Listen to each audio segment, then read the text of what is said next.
Hey guys, it's me. I just wanted to do a quick little introduction to your newest unit. Here we go. I'm really sorry that I'm not there to do this in person, but we get to start one of my favorite units all year long, and that's going to be Russian Revolution and Dictatorship. Um, I know you guys know why this is going to be my favorite unit because, yes, there is a lot of death. It's death, death, death, death, a lot of betrayal, and a little bit of death on the side for sprinkling in. So, I just want to go ahead and show you some of the resources, the main page, like I would normally do if we were in class. So, I'm going to go ahead and click on Unit 7, Russian Revolution. Oh, and totalitarianism. That's one of your vocab words coming up. I know we do this every time, but we all know that you're not interested in these standards. That's for my bosses and for your parents. But what you're going to be interested in on this page is going to be our unit calendar. And then eventually, when we get to it, you're also going to be really interested in that study guide down there when we're getting closer and closer to our. So the unit guide, or unit calendar, sorry, for the unit is already up and ready to go. But it seems that my internet here at home is not. So pardon the digital wait.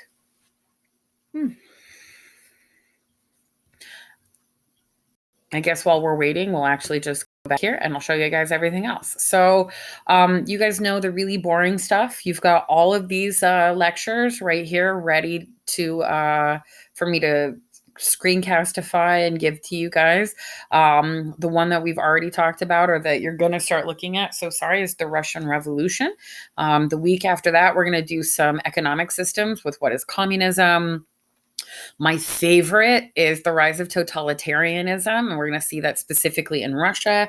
We're going to look at these new competing ideologies or belief systems. One's called fascism. I know that that's a really weird looking word. It's not fascism. Like fashion, fascism versus communism. And then Soviet realism is an art form for all my artists out there. If you guys are interested in art, we can do that. And then I know you guys have been waiting all year long for World War II, and we're finally getting to the actual origins of that.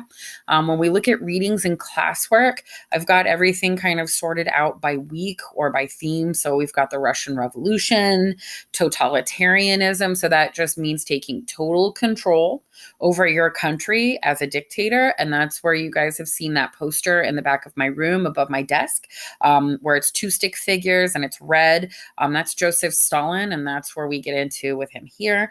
And then fascism. Okay. Fascism is in Italy. And we need to talk about fascism first before we can get into Germany and Hitler and World War II, because Benito Mussolini, didn't do a lot of things well, but he inspired Hitler really well to become a completely fascist nation. So sarcasm, nothing positive out of that.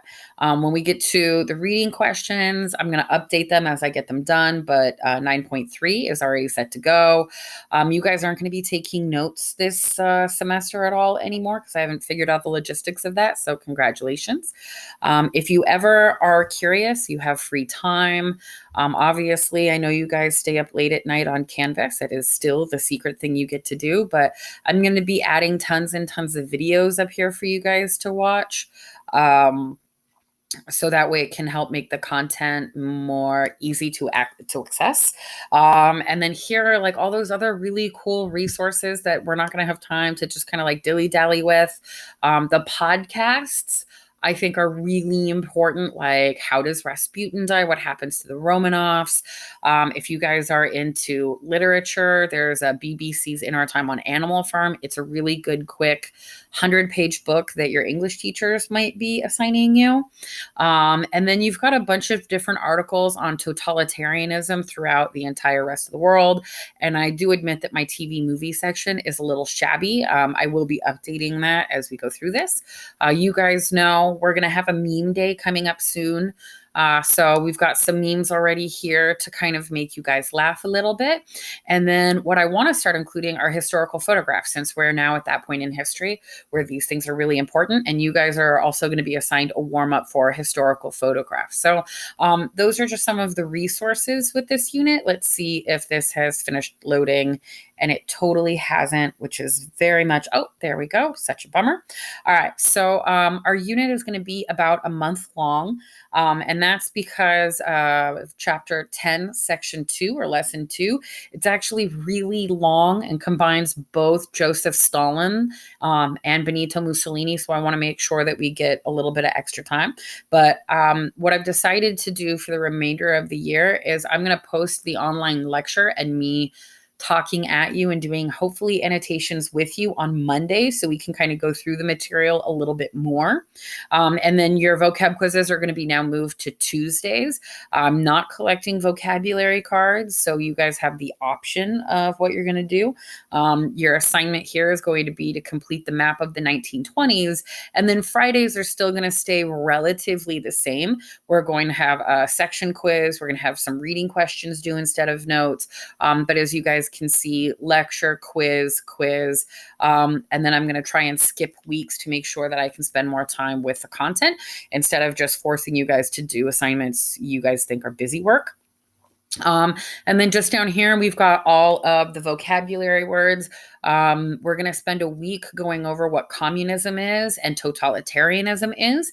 And there really isn't a good place in the book to give you that. So you guys can see these are all hyperlinked for you to make sure that you get good definitions. So that way you're successful on the quiz. And once again, I know that 10.2 looks very, very beefy with vocabulary words. I would not have chosen to combine both Soviet Russia and fascist Italy together. It's just what your textbook did. I'm really sorry, guys. And then these are just kind of the reminders if you guys are looking at like, hey, why are some of those bolded? Why are some of those italicized? Why are some of them bold and italicized? And then none of this really applies anymore because I'm not collecting those vocab cards. But I hope this was a good, quick review. I really honestly hope that you guys come back into this resource page and look at some of these other resources, because these podcasts are really easy to listen to while you take a walk around the block or while you're walking the dog. They're really, really super cool. And if you guys find any cool resources, please email them to me. I am always willing to add them up there. But once again, I just want to let you guys know that I miss you, and I'm sorry that we couldn't do this in person, and that all the really cool stories that I have are locked away in my classroom. So miss you guys. Hope you're doing okay. Stay safe, stay healthy. Bye.